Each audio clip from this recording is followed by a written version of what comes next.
আজ আমার আলোচনার বিষয়বস্তু মাইগ্রেন হেডেক। শতকরা 10 থেকে 15% লোক মাইগ্রেনের ব্যথায় আক্রান্ত হয়। মাইগ্রেন মহিলাদের বেশি হয়। সাধারণত 15 থেকে 16 বছর বয়স থেকে মাইগ্রেনের লক্ষণ দেখা দেয়, তবে বেশিরভাগ ক্ষেত্রেই 40 থেকে 50 বছর পর্যন্ত স্থায়ী হয়। মাইগ্রেনের আক্রমণের সময় মগজের রাসায়নিক বাহক সেরোটোনিনের মাত্রা বেড়ে যায় এবং বাইরের ধমনীগুলো প্রসারিত হয়। এবারে জেনে নেব মাইগ্রেনের লক্ষণসমূহ। এ ধরনের মাথা ব্যথা সাধারণত মাথার একদিকে হয়, মানে আধ কপালে মাথা ব্যথা যেটা আর কি। তবে ব্যথা সমস্ত মাথাতেও ছড়িয়ে পড়তে পারে। মাথা ব্যথার সাথে বমি বমি ভাব হয়, এমনকি বমিও হতে পারে। রোগী তখন আলো সহ্য করতে পারে না।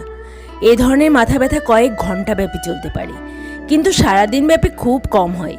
মাইগ্রেন রোজ, সপ্তাহব্যাপী বা মাসব্যাপী হতে পারে। দুশ্চিন্তা, মদ্যপানে মাথা ব্যথা বেশি হয়।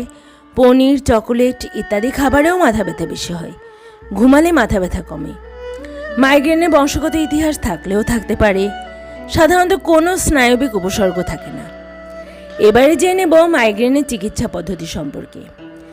যেসব কারণে মাইগ্রেনের আক্রমণ বৃদ্ধি পায় তা পরিহার করতে হবে। স্বল্পস্থায়ী চিকিৎসা হিসেবে অ্যাসপিরিন বা প্যারাসিটামলের সাথে অ্যান্টিইমেটিক দেওয়া যেতে পারে। তীব্র আক্রমণের চিকিৎসা হিসেবে সুমাট্রিপটিন, যা বাইরের ধমনীকে সংকুচিত করে, তা মুখে বা ইঞ্জেকশনের মাধ্যমে দেওয়া যেতে পারে।